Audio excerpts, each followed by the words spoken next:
Olá, sejam muito bem-vindos ao Família na Real. Gratidão por estar aqui, espero te fazer uma boa companhia. Hoje vamos conhecer a história da Brenda, uma jovem de 22 anos que viveu na pele os impactos emocionais do divórcio dos pais ainda na infância.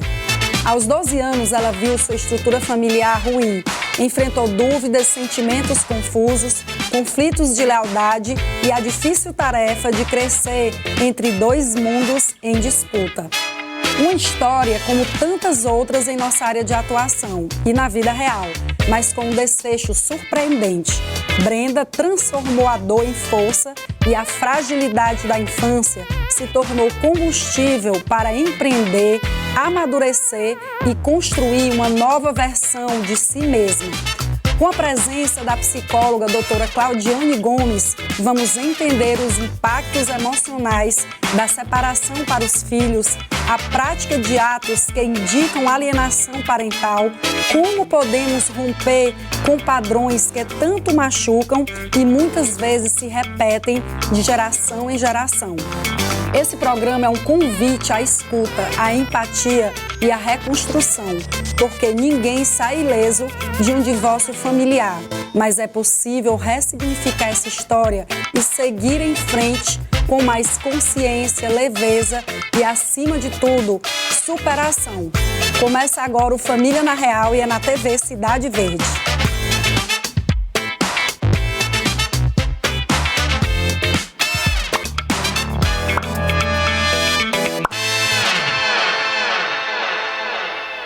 Comigo, então, aqui hoje no Família na Real, a publicitária Brenda Evelyn Castro, que vai nos contar um pouco de sua trajetória e experiência diante do divórcio dos pais, e a psicóloga e especialista em relacionamentos, doutora Claudiane Gomes. Muito obrigada, Brenda, doutora Claudiane, pela presença aqui no Família na Real, pela atenção, pela disponibilidade. Brenda, a gente sabe o quanto que os temas relacionados aqui nesse programa são temas sensíveis, que por vezes são delicados das pessoas quererem compartilhar aqui. E você, com ato de coragem, veio aqui contar a sua história, que certamente ela vai ajudar muitas outras pessoas que passam e que passaram por situações semelhantes à sua. E, doutora, muito obrigada. A gente sempre traz profissionais que conversam com o direito das famílias aqui. A psicologia é um tema, uma ciência que realmente está sempre conversando com a nossa área aqui. Imagina, eu que fico grata pelo convite. Certo. Brenda, então a gente queria começar perguntando exatamente se você se lembra, obviamente, às vezes é muito pequena, não lembra tão bem, mas o momento em que seus pais se separaram, como foi receber essa notícia? Quantos anos você tinha, né? Bom, pra mim, o primeiro momento assim foi um susto. Eu sempre, hoje em dia, né, eu brinco dizendo que eu tinha a família Margarida, né? Aquela família perfeita. Eu cresci com os meus pais a vida toda e tinha um irmão mais novo na época de 2 anos e meio. Então eu cresci com eles. Então eu era acostumada todos os dias levantar, os meus pais me levar para a escola. Geralmente meu pai estava, minha mãe arrumava gente para deixar na escola, depois ia buscar. E eu tinha muito essa rotina. A minha mãe me acordava, geralmente arrumava gente e a gente ia para a escola. Eu tinha 12 anos na época. Só que nesse dia, o que me soou diferente foi que o meu pai me acordou. Bem aí eu já achei muito estranho. Meu pai nunca na vida, em 12 anos, tinha me acordado para me arrumar para ir para a escola. Sim. E aí nesse dia ele me acordou, achei muito estranho. E aí eu lembro que ele me chamou, aí eu perguntei, a primeira pergunta que eu fiz para ele foi pela minha mãe. Eu, pai, cadê minha mãe? Aí ele, não, hoje é o pai que vai levar vocês para a escola. Aí eu, tá bom. Aí também ajudar a arrumar seu irmão. Também levantei, ajudei a arrumar meu irmão. E ele foi deixar a gente na escola.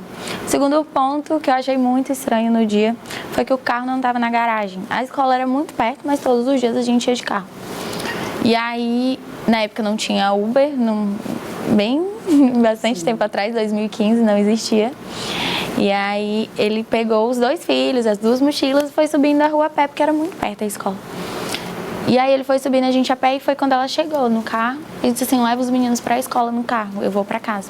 E ela desceu a pé e a gente entrou no carro e ele foi deixar a gente. E ele continuou na escola. Antes do horário bater, eu ainda vi ele lá embaixo, olhando meu irmão na sala. E tudo aquilo eu estava achando estranho, porque meu pai sempre foi uma pessoa muito comprometida com a carreira profissional.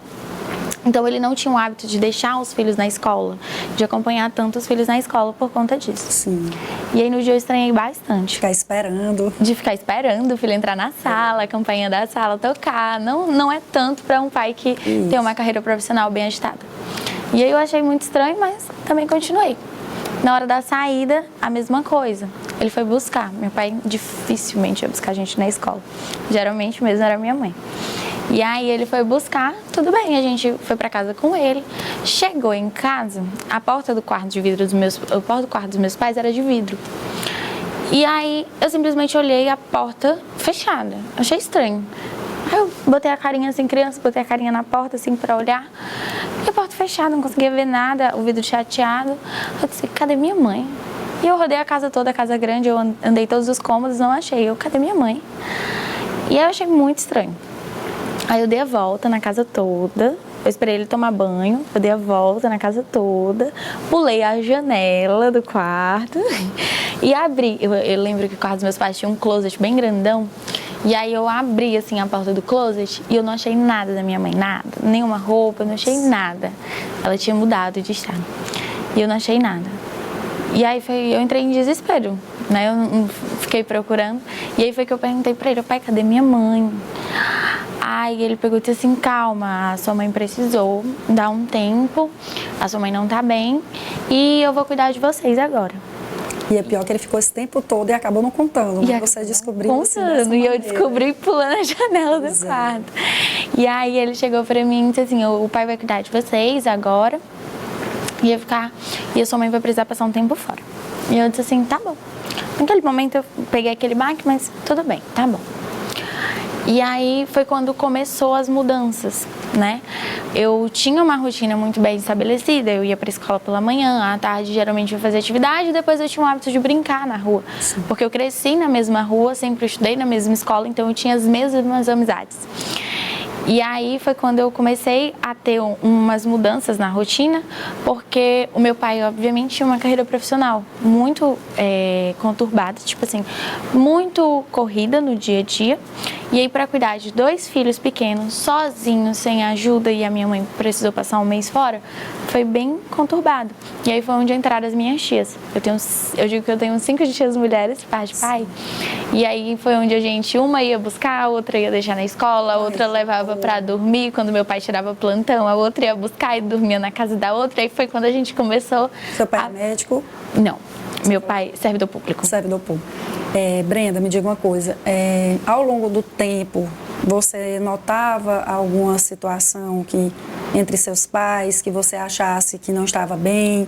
Porque às vezes o casal deixa transparecer, discute, briga, né, na frente dos filhos e acaba que, porque a gente sabe que um divórcio ele não acontece da noite para o dia, né? Eu trabalho nessa área, na defensoria, sou da área jurídica e a gente sabe que conjunto de fatores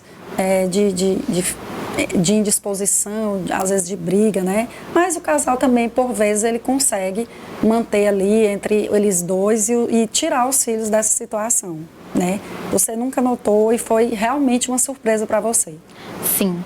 Tanto para mim como meu irmão, que era muito pequeno na época, né? Foi uma surpresa. A verdade, a gente disse que não foi nem só pra gente, foi pra família toda. É algo que nem a família esperava. Aparentemente viviam bem. Todo mundo bem, aparentemente tudo tranquilo. Então, nem a família esperava. Foi quando a minha mãe saiu de casa, a impressão que a minha família, que as minhas tias, que eram que mais conviviam com a gente, porque era ali mais perto, todo mundo teve, foi que realmente o que está acontecendo? Que ninguém entendeu. Sim. Doutora Claudine, fique à vontade, viu? Quando quiser falar, fique à vontade. Brenda, a gente sabe que após o relacionamento, após o final do relacionamento, dificilmente o ex-casal ele tem um diálogo satisfatório. Na maioria das vezes, realmente, o fim daquela relação traz muitos conflitos. A gente sabe, na minha área, pelo menos, inclusive, é uma dificuldade muito grande, a gente traz muito aqui para o nosso telespectador, doutora, a questão da dificuldade de estabelecer uma guarda ou a convivência dos filhos de forma amigável, e acaba que o filho sempre é o mais impactado ali naquela situação. A gente sabe que divórcio não é fácil, eu já passei pessoalmente por um divórcio do meu primeiro casamento, meu filho tinha 6 anos, hoje ele tem 27, e realmente tem situações que foram geradas desse divórcio que impactam o meu filho hoje, que na verdade nem impactaram lá atrás, mas que hoje impacta, que a gente observa, né? E como é que foi para você, se você realmente ficou morando com seu pai, como é que ficou a relação do seu pai com sua mãe, depois desse fato, da separação, né? Que a gente chama de fato, separação de fato. Pronto. Depois que ela saiu, ela passou basicamente um mês fora. E aí, simplesmente um belo sábado de manhã, a gente estava em casa. De manhã, ela chegou batendo no portão com as malas. E aí, o meu pai não estava em casa, ele tinha ido na padaria comprar pão e a gente ficou assistindo. Os dois assistindo e ele foi na padaria no final da rua. E aí, quando ela chegou, ela bateu no portão. Eu tinha um hábito de olhar pelo olho mágico. E aí eu olhei, eu disse, oxe, mamãe. Aí eu abri, ela entrou. Só que eu achei estranho porque ela não entrou dentro de casa com as malas. Ela entrou e ficou no terraço. Na época, na casa do meu pai, tinha como se fosse 2 salas. Uma sala no terraço, junto com o carro, e outra sala dentro de casa. E ela ficou na primeira sala. E aí eu achei muito estranho, mas também passou. A minha mãe estava chegando depois de um mês fora, coisa que nunca tinha acontecido em 12 anos. E aí a gente ficou conversando com ela. E aí quando o meu pai chegou da padaria, que ele olhou ela, a primeira reação dele foi, o que você está fazendo aqui? Primeira pergunta que ele fez para ela. E aí ela pegou, olhou pra ele e disse assim, eu vim ver você e os meninos, eu voltei pra casa, vim ver você e os meninos. Aí ele, pra não entrar em detalhes, né, ficou quieto. E aí tudo bem. E aí nesse dia foi a primeira vez que eu presenciei uma discussão, mas não presenciei de fato. Eles estavam no quarto e dava pra escutar algumas coisas. E aí foi o momento da primeira discussão. Depois desse período, meus pais ainda ficaram casados durante mais ou menos uns 3 meses, né? Isso aconteceu mais ou menos em outubro de 2014 e eles só separaram mesmo, tiveram um divórcio em março de 2015. Então a gente ainda passou esse período, eles dentro de casa, mas dava para perceber que era totalmente distante. Dormiam, geralmente, eu lembro que eu ia dormir, a minha mãe ainda estava no quarto do meu irmão, geralmente dormia com meu irmão, então tinha muito isso. E ainda foram esses meses, até quando de fato eles decidiram se divorciar no carnaval de 2015, né? Que eles sentaram, me chamaram, disseram que queriam se divorciar e o meu pai perguntou com quem que eu queria ficar. Minha mãe de fato já pediu o meu irmão, já disse que queria o meu irmão, eu era muito pequeno, só tinha 2 anos e meio, ia completar 3 anos no ano. E aí ele perguntou pra mim, com quem você quer ficar? E eu escolhi ele. Então foi assim, o primeiro susto dela. Eu nunca tive tanto o meu pai presente devido à vida profissional e de repente eu escolhi ele. Então foi o primeiro susto. E aí isso já foi motivo de um conflito entre eles, porque ela não quis aceitar no primeiro momento, né? Ter que separar os filhos e ter que um ficar com ela e outro ficar com ele. Ele já ficou mais calmo, já disse assim, filha, o pai vai cuidar de você, não se preocupe, o pai vai lhe dar tudo. E aí tudo bem. E aí pra manter os filhos próximos, ela ficou morando em uma outra casa que a gente tinha na outra rua. E aí ficou basicamente os filhos, cada um em uma rua, né? E aí ficava o convívio mais fácil. De a gente ir pra casa da minha mãe, passava o dia lá quando ele estava trabalhando, à noite quando ele vinha, eu pegava pra gente dormir com ele. Então ficou dessa forma. E o divórcio foi assinado, cada um tinha ficado com a guarda de um filho. E aí, às vezes, ele ia buscar e deixar na escola. Porém, nessa época, a minha mãe recebeu a proposta para vir trabalhar aqui no Piauí. E aí foi quando ela mudou de estado, foi quando ela veio, de fato, para o Piauí. A gente morava em São Luís do Maranhão. E aí foi quando os 2 filhos ficaram com meu pai. E aí as mudanças voltaram a acontecer, porque não tinha mais uma mãe ali próximo. Sim. E a rede de apoio, porque querendo ou não, um era a rede de apoio do outro. E aí passou totalmente a responsabilidade de ser dele. Mas aí tudo transcorria bem, Brenda, até esse momento. Eu digo assim, a relação deles com você, ela chegou a detalhar para você os motivos ou como é que era em relação ao outro, né? Ela preservava a imagem do teu pai para você, o seu pai preservava a imagem da mãe para ele, porque a gente sabe que muitas vezes os pais ficam tão adoecidos, vamos dizer assim, que realmente querem afetar o outro através do filho.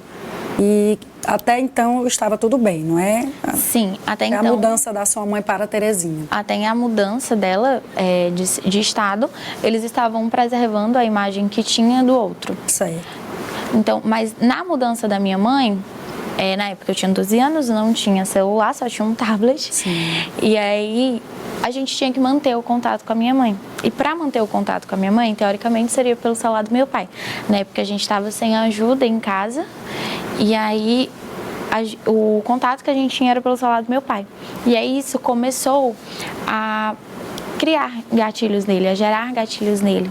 E aí foi quando ele precisou cortar que a gente tivesse contato com ela. E aí foi quando a gente parou de ter basicamente contato com a minha mãe. Eu lembro que no período de março até o nosso aniversário, a gente ficou sem falar com ela.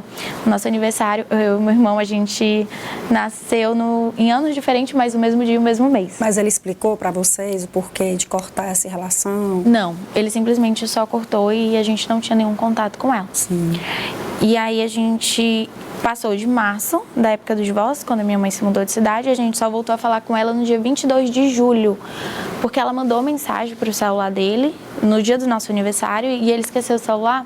E eu peguei o celular dele e olhei. E aí ela tava dizendo assim, deixa eu falar com os meus filhos só hoje, por favor, é o aniversário deles.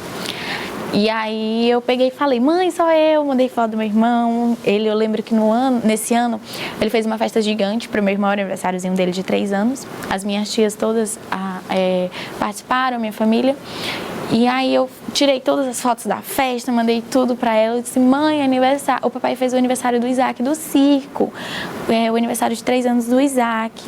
E aí ela parabenizou a gente e tal, e disse assim, apaga pra ele não ver e não reclamar com vocês. Eu disse, tá bom. Aí apaguei, ficou. E aí passou esse momento, e aí de novo a gente ficou sem falar com ela por um bom tempo. E aí foi quando ela pegou e disse que ia até São Luís para visitar a gente.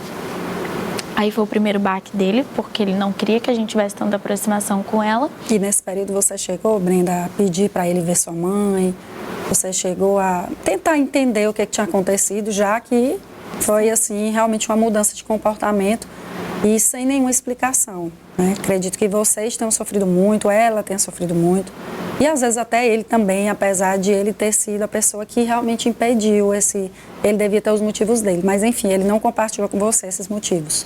Não, eles não chegaram a entrar em detalhes sobre os motivos. Sim. E aí eu lembro que a gente pedia muito, principalmente meu irmão, que era pequeno, era muito acostumado com ela. Só eram 2 anos e meio, tinha acabado de completar 3 anos, então ele estava começando na escola, toda uma adaptação. Então ele perguntava muito mais. E aí eu lembro que ele sempre dizia, não dá pra falar com a mãe de vocês agora, não dá. Até que ele disponibilizou um telefone fixo, que na época existia. Ele disponibilizou o telefone fixo da casa, que era pra ela ligar pra gente, pra conversar com a gente pelo telefone. Aí tudo bem, aí todos os dias ela ligava. Às vezes ela ligava 2, 3 vezes no dia pra perguntar. Sempre antes a gente ir pra escola, quando a gente chegava da escola e antes de dormir. Geralmente era assim. E aí ficou essa comunicação com ela dessa forma. E aí foi a forma que a gente encontrou de se comunicar com ela durante todo o tempo e conversar com ela. E aí nesse período a gente ainda chegou a morar com ele 1 ano e meio. A gente só se mudou e só veio morar com ela em 2017. Sim. Doutora Claudiane, eu queria que agora você falasse um pouco dos impactos emocionais para uma criança até 12 anos, praticamente já adolescente, de uma situação dessa de divórcio. A gente sabe que na nossa área a gente ouve muito falar em alienação parental. Existem alguns atos que na própria lei eles são identificados como atos de alienação parental. E a gente tem que ter muito cuidado como profissional para não banalizar o termo, né? Então, assim, às vezes alguns até profissionais falam por não conhecer realmente de fato o que seja.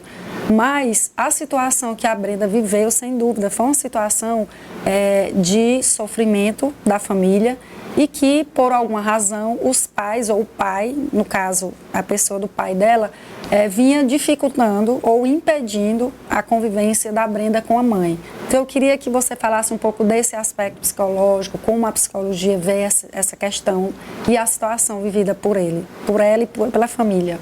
Perfeito. O caso da Brenda, ele traz traços, né, da alienação parental. Quando um dos cônjuges, né, um dos parceiros, ele atrapalha, né, ele coloca empecilhos para que a vivência do filho com a mãe, ou fica colocando um contra o outro, né, que foi o caso do pai da Brenda, a gente vê esses traços de alienação parental, né? O que aconteceu com a Brenda, como você também colocou a sua situação, ele é um processo de luto, né? Que ele precisa ser vivido de alguma forma, e existem fatores que podem ser mais leves, mas com o passar do tempo, eu penso que talvez teve essa quebra do relacionamento, mas talvez ele criasse aí alguma expectativa de retorno. E aí, como ele viu que não teve um retorno, ela saiu, depois voltou apenas como vim visitar os meus filhos, né, já como uma mulher empoderada, né, eu nem gosto muito desse termo, mas a gente coloca dessa forma, onde ela se reconheceu, viu aí o seu papel de mulher antes de mãe e antes de esposa e se posicionou. Então, quando ele viu esse colocar dela em primeiro lugar, ela se colocar em primeiro lugar, ele começou a movimentar aí a alienação parental. Existe ali no dispositivo da legislação, né, alguns atos que são identificados como de alienação, e um deles é esse, de fato, né? Mas nessa situação, doutora, a gente sabe, uma dúvida também das pessoas em relação a contar para os filhos. A gente viu que a Brenda descobriu da pior forma, vamos dizer assim, que foi já quando a mãe dela tinha tirado todas as coisas da casa. E existe uma forma que minimize mais essas consequências para a criança, para o adolescente, que eram crianças de idades diferentes. Então, nesse momento, é bom conversar com cada um, é bom contar a verdade, mesmo que não seja toda a verdade, ou é bom esconder um pouco. Eu acredito que isso seja uma dúvida de todo mundo quando passa por isso. Verdade. A verdade, ela, por mais dura que seja, sim, ela sempre é a melhor opção. Porque toda mentira tem uma lacuna e que vai ser preciso ser ocupada com outra mentira. E aí vira uma bola de neve. Sim. Certo? Certo. Então, nesse caso, o ideal seria ele, como acontece no processo de luto, ele chamar e dizer, olha, quando morre alguém, você tem que explicar de uma forma, você não vai dizer, sim, fulano morreu. Você vai dizer, aconteceu um processo, vamos sentar, entender que colocar para essa criança que eles deixaram de ser um casal, porém eles não deixaram de ser os responsáveis por aquelas crianças. Isso. Ou seja, pai e mãe é para sempre. Isso, existe a questão da intenção também, não é? A gente vê que, como a gente conversava aqui, Brenda, não é fácil para o ex-casal passar por um divórcio. O divórcio, ele é comparado realmente, doutora, eu estou até terminando o curso de psicologia também, sou apaixonada e quero muito atuar na mesma área que a sua. Depois eu vou pedir umas dicas, porque como eu já trabalho com casal e com família há 20 anos na defensoria, é a área que realmente eu penso que eu vou atuar, mas o curso é tão maravilhoso que todas as disciplinas que eu pego eu gosto muito. Que maravilha. Então, pois é, aí a gente vê, doutora, que tem a questão da intenção, porque às vezes o pai, a mãe, eles realmente precisam de um tempo. Como você disse, para chegar aquele momento e ela se cuidar. Poxa, eu vivi, mas está na hora de eu reagir.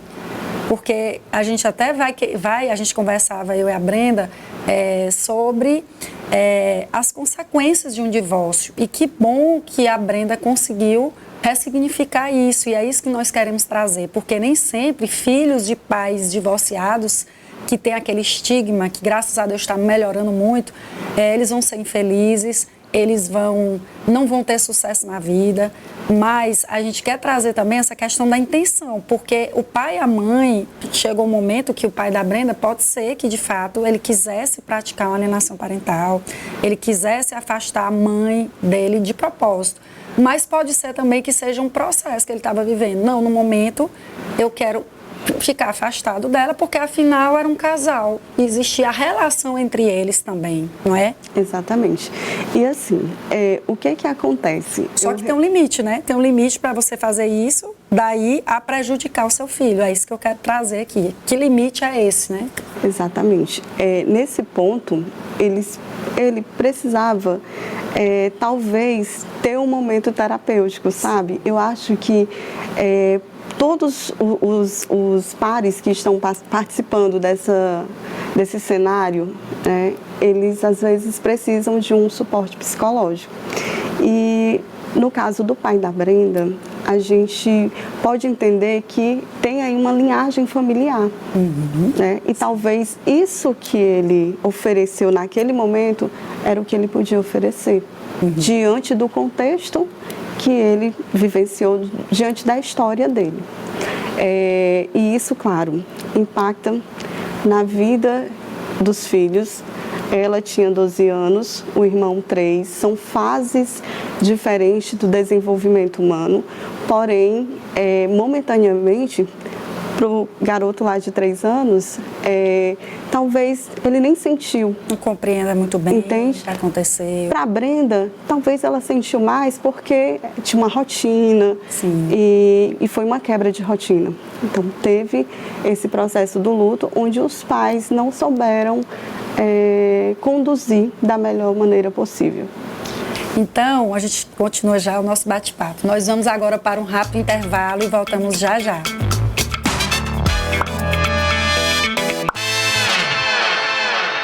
Estamos de volta com Família na Real, hoje tratando sobre o impacto do divórcio na vida dos filhos. Eu estou recebendo a publicitária Brenda Evelyn Castro, que passou por essa experiência com os pais e está nos trazendo o seu relato.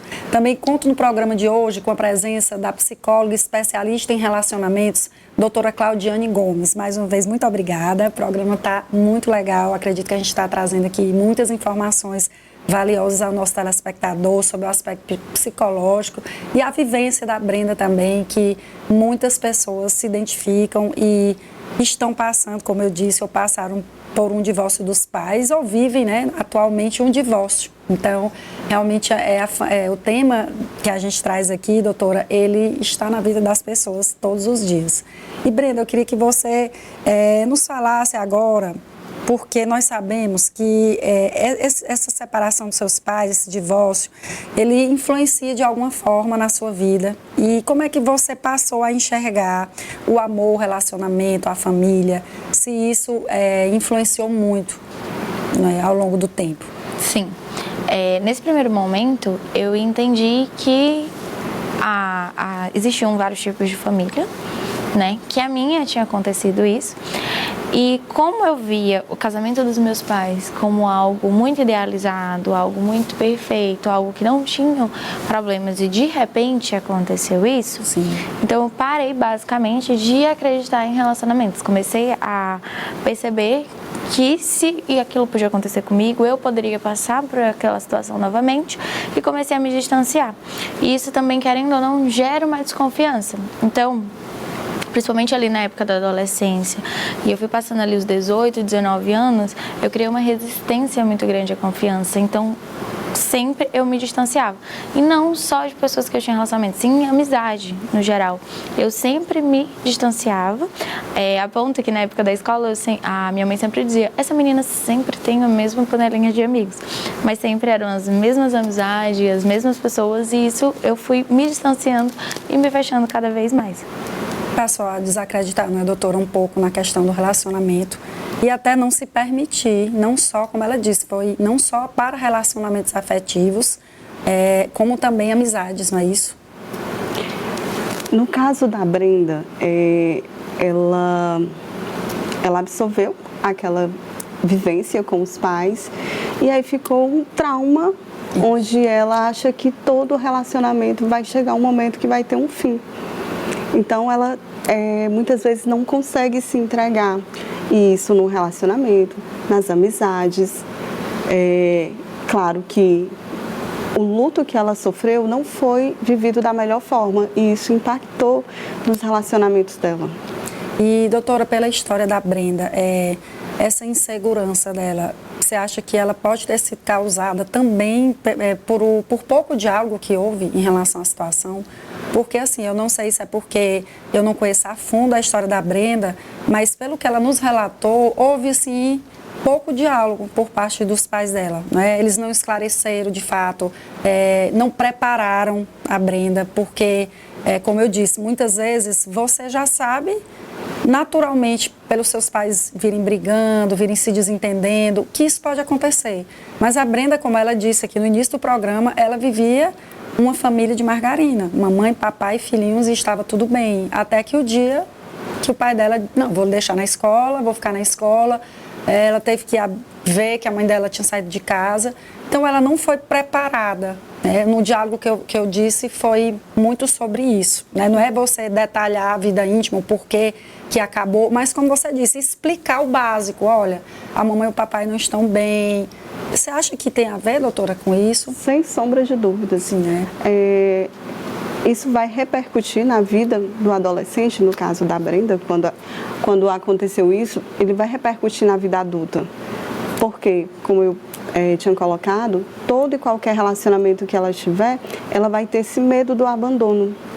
Então, se ela não parar para olhar para ela, para buscar ajuda, para entender o que aconteceu, aceitar o que aconteceu, porque hoje uma das maiores dificuldades, um dos maiores sofrimentos do ser humano é a falta de aceitação, é a negação, ou seja, eu não aceito o outro como ele é, ou eu não aceito a minha realidade. Então isso traz sofrimento. Então é preciso que você pare, olhe para si e busque ajuda. E isso não é fraqueza, é fortaleza. Pelo contrário, a gente tem que saber o momento, não é, doutora? Tanto os pais da Brenda, porque você passar, como eu disse, por um divórcio é muito difícil. Então chega um momento que se você não consegue sozinho, você tem que procurar ajuda, especialmente quando existem filhos, que é uma situação dificílima. Eu cheguei a um momento que realmente eu estava muito ruim e eu precisava, agora eu preciso de ajuda, eu não vou conseguir superar isso sozinho. Sozinha, que eu digo, sem um profissional, porque tinha minha família, tinha aquela rede de apoio, mas o profissional é totalmente diferente. Aquela abordagem, não é, doutora? É diferente porque o profissional, ele vai te acolher. Isso. O profissional, ele não vai te julgar.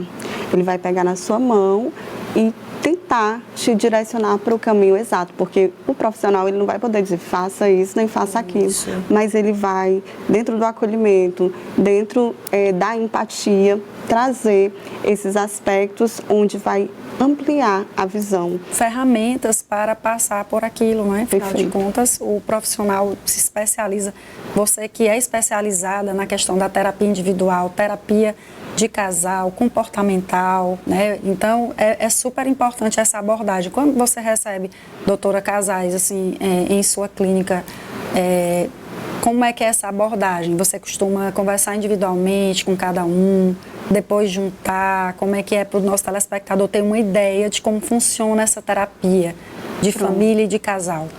A priori, eu busco conversar com aquele que me procura, né? Seja a mulher ou seja o homem. Eu prefiro ter essa conversa para entender o que ele busca ali, porque o primeiro passo tem sempre um que dá o primeiro passo. E a gente observa que o homem, ele tem mais resistência do que a mulher em relação a buscar uma terapia de casal. Ou eu estou errada? Exatamente. Bom, há controvérsias, sim, tá? Pois isso que eu perguntei, eu estou errada, mas eu tenho essa impressão. Mas no geral Só que hoje, eu acredito que com a busca da saúde mental, tá o tempo todo em evidência, os homens também já estão olhando tanto mais para a estética, né? Você vê que homem hoje tem toda uma vaidade e eles estão também procurando mais essa questão do cuidado com a saúde mental. Então eu tenho, tá meio a meio, não tá assim tão discrepante. Sim. E eu busco procurar com aquele que me procurou para entender a demanda e aí a partir da segunda sessão, aí vem o casal e aí a gente trabalha a demanda que eles precisam. Certo. Que às vezes nem é aquele que ele trouxe, é outra coisa. Imagino que é quando começa a ouvir os dois, então é aquela questão da comunicação. Muitas vezes o casal, ele não conseguia externar suas necessidades. E o silêncio vai minando o relacionamento, né? A gente vê que são muitas causas, mas existe muito essa questão da comunicação também. Eu entendo que na hora que eu vejo um procurar, eu vejo que tem uma salvação ali naquele relacionamento. Porque se ajuda, eu estou entendendo que eu quero ficar com aquela pessoa, eu só preciso me organizar. Isso. Brenda, e você percebe que com o passar do tempo, a separação dos seus pais, ela influenciou ali de forma negativa, mesmo que sem intenção, que eles prejudicaram ali o seu bem-estar emocional durante esse tempo? Afinal, são 10 anos, né? Foram em 2015. Então, ao longo desses 10 anos, você pode compartilhar um pouco com a gente esses impactos emocionais que você sentiu ao longo da sua vida? Bom, eu acho que no primeiro momento foi o distanciamento deles, porque ocorreram situações que eles precisavam estar os dois no mesmo ambiente, mas como eles cortaram qualquer tipo de contato e de vínculo nesses anos, um ou outro deixava de participar. Eu lembro que o meu aniversário de 15 anos, o meu pai fez em São Luís, Maranhão, e a minha mãe não estava. Ela aqui no Piauí. Como também a minha formatura, na época da escola, a minha mãe fez e o meu pai não estava presente. Então, foram tendo ocasiões e tendo eventos na minha vida que eu precisava dos dois e basicamente eu tinha que escolher qual é o que estaria ali comigo no momento, porque os dois era quase impossível estar. Então, eu sempre tinha que estar ali escolhendo, e eu sempre tinha que escolher o estado que eu ia fazer. Então, se eu fizesse no estado do Maranhão, seria o meu pai. Se eu fizesse no estado do Piauí, seria minha mãe. E aí eu fui escolhendo. E, querendo ou não, isso gerou um distanciamento com o meu pai, porque ele morava em outro estado, e eu tinha vindo para o Piauí, eu morava aqui com a minha mãe, e isso foi gerando esse distanciamento com ele. No caso da Brenda, ainda foi pior por conta dos estados, né, doutora? Que a questão de outro estado, né, a gente sempre costuma dizer que o filho de pais divorciados, ele não tem que escolher entre o pai e a mãe. Mas é uma situação muito complicada, como ela colocou. Uma das dores maior do filho é essa ausência, porque o filho passa muito a vida enquanto os pais eram casados, na presença de ambos, participando da sua vida, e de repente essa participação ela tem que ser dividida. Por quê? Porque tem pais que não conversam mais. Os seus pais deixaram de conversar sem nem mesmo você saber os motivos, não é isso? Sim. E simplesmente ela teve que realmente dividir as atividades, os eventos da vida dela, da escola, da vida pessoal, entre pai e mãe. Não só a casa, mas os eventos mesmo que ela gostaria, né, de que tivessem os dois. Isso é muito difícil para o filho, não é isso? Exatamente. E isso acaba gerando um sentimento de culpa muito grande. Sim. Onde ela precisa escolher se vai ficar com o pai, se vai ficar com a mãe, se vai passar o Natal com o pai, que são datas, né, importantes para a nossa cultura. Então, assim, eu acredito que cada escolha que ela fez, ela teve que dar um sim para o outro e um não para ela. Porque eu acredito que se ela pudesse, ela escolheria passar esse momento com os dois. E aí ela acaba tendo que pensar sempre na mãe ou no pai naquela situação, porque tem momentos, como ela disse, não é, Brenda, que você pode, olha, eu posso almoçar hoje com meu pai e amanhã jantar com minha mãe, mas a minha formatura, ela só vai acontecer uma vez e eu gostaria que os dois estivessem lá, um exemplo, né? E eu acho que isso afetou muito, né? Ela teve que passar muitas escolhas difíceis, né? Fazer muitas escolhas difíceis. Doutora, e quando os filhos eles presenciam conflitos ou se tornam envolvidos emocionalmente na separação, quais são os aprendizados distorcidos, que nós até já falamos um pouco aqui, sobre afeto e vínculos que podem surgir? Na verdade, acaba criando um bloqueio, né, nos relacionamentos, como eu pontuei anteriormente. Esse indivíduo, essa criança que vai se tornar um adulto, ele vai ter dificuldade nos relacionamentos dele, de confiança, de acreditar de repente no amor, no relacionamento, num casamento ou numa amizade, sempre vai ficar aquela dúvida: será que vale a pena? Será se não vai acontecer a mesma coisa? Ou a repetição de comportamentos. Sim. Existem essas duas vertentes, que muitas vezes nós temos mais dos nossos pais do que nós gostaríamos de ter. Muito. A gente aprende muito isso na psicologia, que muitas coisas e comportamentos são da infância, são enfim, do relacionamento e da forma que nós fomos educados, tratados. Mas, doutora, a gente pode, através do autoconhecimento, da observação, a gente mudar isso. A gente, olha, eu estou observando, eu não quero repetir isso, eu vou procurar ajuda, eu vou procurar uma terapia, e a terapia é fundamental nesse momento.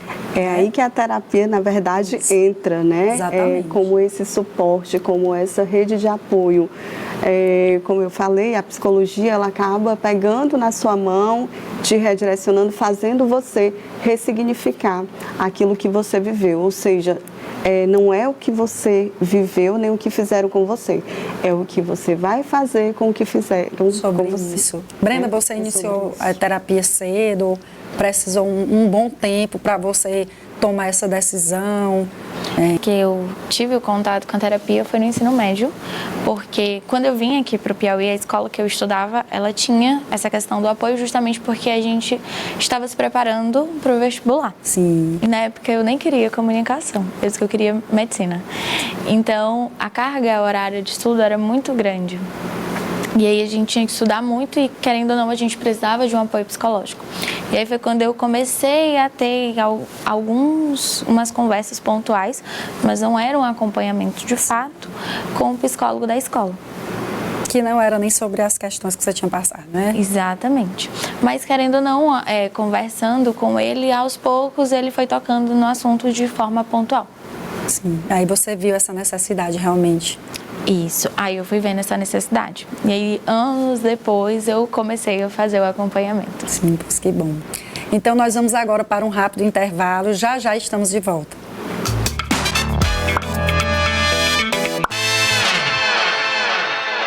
Família na Real está de volta, hoje debatendo sobre os efeitos do divórcio na vida dos filhos.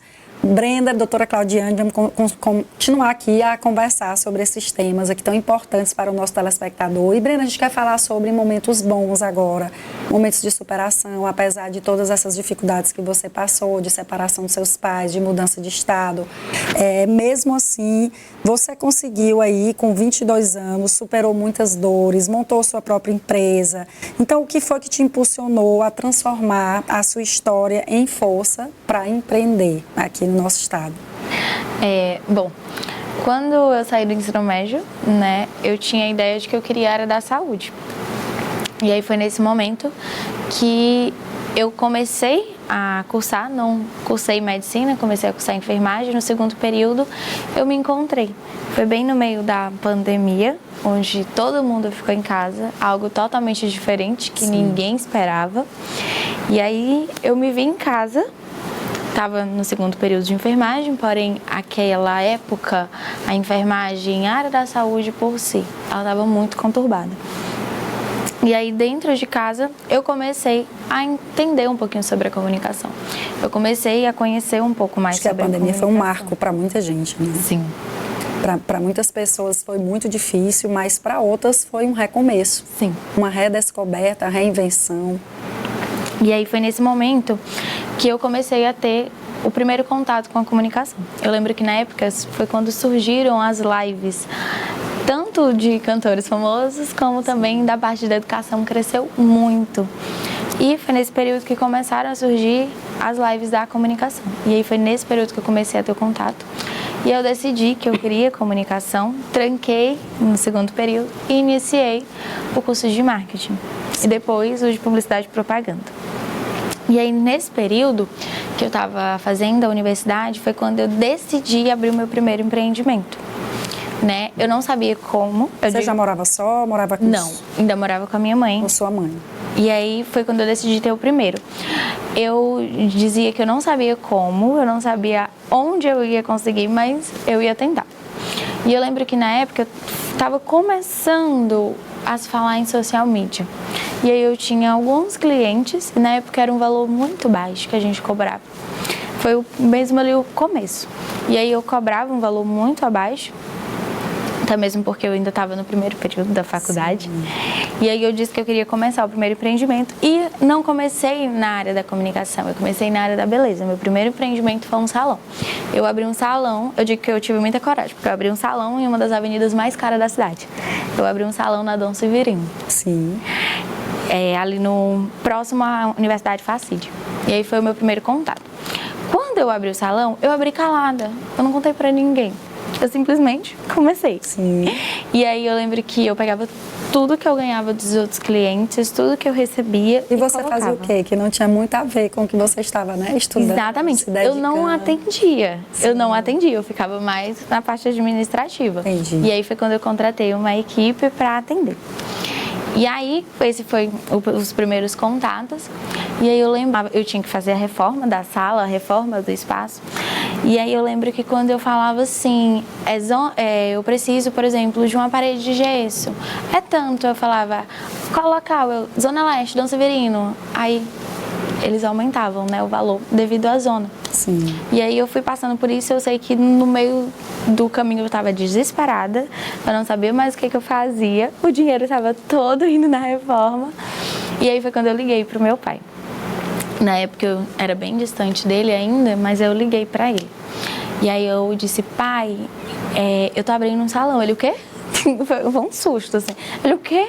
Eu disse, eu tô abrindo um salão. Ele, como assim? Aí eu fui contar, né? Tô abrindo um salão, tudo. Aí ele, mas você não atende? Eu disse, não, mas eu vou ficar no administrativo, tudo. Aí ele, onde é? Eu disse, na rua da faculdade. Aí ele, você alugou uma sala na rua da faculdade? Eu fui. Aí ele, tá bom. E o que foi? E aí eu fui e contei, né? Pai, não tem quem faça, tem que ficar lá dentro, tá uma dor de cabeça, a obra tá atrasada, a inauguração tá chegando. Eu lembro que ele só pegou, eu liguei pra ele à tarde, eu não lembro o dia da semana, mas eu lembro que era um dia à tarde, 4 horas da tarde. Ele só pegou e disse assim, eu tô indo pra aí. Pronto. Foi a única coisa que ele me disse. No outro dia ele tava em Teresina. Que bom. E aí foi quando eu tive a reaproximação com ele, né? Sim. Ele basicamente assumiu tudo e resolveu. Talvez tivesse até esperando esse momento. Sim. E aí foi quando ele resolveu tudo. Ele chegou, resolveu a reforma, eu lembro que ele passou 2 dias aqui. Ele chegou a dormir lá no espaço para tentar terminar tudo a tempo. E aí em 2 dias, o que eu tava 1 mês correndo atrás, ele resolveu em 2 dias. Sim. E eu lembro que ele fez tudo, resolveu tudo, deixou tudo organizado e foi embora. E aí depois desse período ele começou a me acompanhar mais perto, né? E aí aos poucos ele foi me acompanhando mais perto e foi cada vez mais se aproximando. E a gente voltou a viajar mais com ele. A gente ia sempre na época das férias, mas quando eu saí do ensino médio eu já tinha parado de ir mais. E aí nesse período eu voltei a viajar mais para casa dele, a frequentar mais. E aí foi quando ele se reaproximou e aí ele passou a vir mais também para cá, pro Piauí. Foi na época que ele teve um sítio aqui próximo, né, aqui no Brejinho, que é 30 minutos só da cidade. Sim. Então ele vinha frequentemente pro sítio para também conviver mais com a gente, para estar um final de semana ali com a gente, um feriado. E aí foi quando a nossa aproximação foi aumentando. E aí ele pôde participar mais da nossa vida nesse período. E aí, depois desse primeiro momento, né, eu me aperfeiçoei dentro da área da comunicação, terminei a primeira formação, fiz a especialização na área da saúde. E aí foi quando eu decidi fechar o salão para abrir a agência de marketing, especializada na área da saúde, né. Achei muito legal. Hoje você se dedica a essa parte, não é? Comunicação, social media para a saúde. Exatamente, para a parte clínica. E aí foi nesse período que eu tive... Aí foi outra mudança. Sim. Eu era social media e queria abrir como agência. E é um passo muito grande. É uma contratação de equipe, são pessoas que precisam de você, é toda uma história. E aí foi onde eu precisei novamente dele, né? E eu disse assim, pai, eu quero abrir a agência, mas eu não sei se eu abro. Eu me formei agora, não sei o que eu faço. E aí ele disse assim, faça, só faça, vá. Eu disse, mas eu quero abrir escritório. Ele aluga o escritório.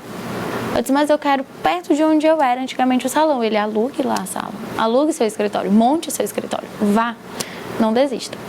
E aí foi quando eu montei o primeiro escritório, foi quando eu comecei a dar os primeiros passos como agência, foi quando eu comecei a contratar a minha equipe, foi quando eu comecei a ter os meus colaboradores, videomaker, storymaker, então foi quando eu comecei realmente a montar, aos 21 anos. Que bom que você também teve todo esse apoio, Sim. esse suporte, não é, Brenda? Para que lhe encorajasse, lhe motivasse. Porque talvez sozinha, depois de tantas coisas que você passou, né, você ia ser mais difícil. Que ia conseguir, eu não tenho dúvida, mas poderia ser mais difícil, Sim, né? sim. Doutora, e em relação assim, à trajetória da Brenda, né, que a gente ouviu, uma trajetória inspiradora, uma trajetória de superação, como é que a psicologia ela vê esse processo de superação e o papel do cuidado emocional também nesse recomeço? O caso da Brenda é um caso de sucesso, né? Onde ela, em um momento da vida, ela precisou olhar para si, ressignificar aquilo que ela passou, né? E aí o momento quando você reconhece que foi ferida, mas que tem um momento que você precisa mudar, o mundo muda. Então, eu não vou conseguir mudar o que passou, ela não vai conseguir mudar, na verdade, o que passou, nem o que aconteceu com os pais, nem a forma que foi conduzida, porém, ela pode absorver tudo o que aconteceu e fazer diferente na vida dela. Eu acho que o pai dela também teve muito esse sentimento de querer compensar, talvez, tudo que não, né, a ausência, esse distanciamento. Ele também passou um processo de luto. Isso, né? difícil. Então, ele teve esse desligamento da mulher que ele amava, da família nuclear, como a Brenda colocou, que era uma família de propaganda, de margarina. Então, foi um luto para todos eles. E cada um teve o seu momento. Eu costumo dizer que a gente nunca está atrasado. Existe um momento que você vai amadurecer e vai conseguir entender o que aconteceu com você e você conseguir ressignificar. Agora, um detalhe importante. Muitas vezes, na maioria dos casos, a gente não consegue sozinho. Então, a terapia entra nesse processo como um grande suporte, uma grande rede de apoio. Sim, e inclusive, doutora, é importante que ela também faça parte dela, né? Que a gente fala, na terapia não adianta só a profissional munir você desse autoconhecimento, enfim, mas ela precisa fazer a parte dela, né? Claro. Colaborar, entender. O paciente, ele tem que querer, ele tem que tomar uma decisão, né? E a partir do momento que a Brenda ela procurou ajuda, isso foi um ato de fortaleza, ela entendeu o processo e ela aceitou o processo. Só assim ela conseguiu mudar e ter esse sucesso. Parabéns, Brenda. Que bom. Brenda, eu queria que você deixasse uma mensagem agora para o jovem que passa por isso, por problemas familiares, relacionamentos difíceis, divórcio dos pais, que deseja empreender, que deseja ter uma carreira de sucesso, iniciar esse recomeço. Queria que você deixasse essa mensagem para o nosso telespectador. Claro. Bom, o primeiro ponto que eu quero dizer é que você não aponte o dedo para os seus pais. Eu sei que no primeiro momento a gente sempre tenta atribuir a culpa a um dos pais. Ou a culpa é da minha mãe, ou a culpa é do meu pai, ou em muitos casos é questão de alcoolismo, ou questão de traição. Então foi ele que traiu, foi ela que está no alcoolismo, a culpa é deles. E isso, querendo ou não, só vai machucar você. Não vai machucar eles e só vai distanciar você deles. E não simplesmente afastar eles de você. Então, o primeiro ponto é esse. Não tente achar um culpado e tente entender o que tem ali, o que está por trás, qual a história que está por trás. E o segundo ponto é entra aquela brincadeira, né, que tudo passa, mas passa com ajuda. A terapia, ela é fundamental. No meu caso, ela foi fundamental. Foi algo, assim, que me ajudou, que deu forças. Então, sim, procure uma ajuda. Eu sei que muitos jovens, e principalmente adolescentes, às vezes não têm acesso e às vezes os pais não ajudam a ter acesso à terapia. Então, procure uma tia de confiança, um familiar de confiança, uma avó. Mas alguém que possa possa te entender pelos dois lados.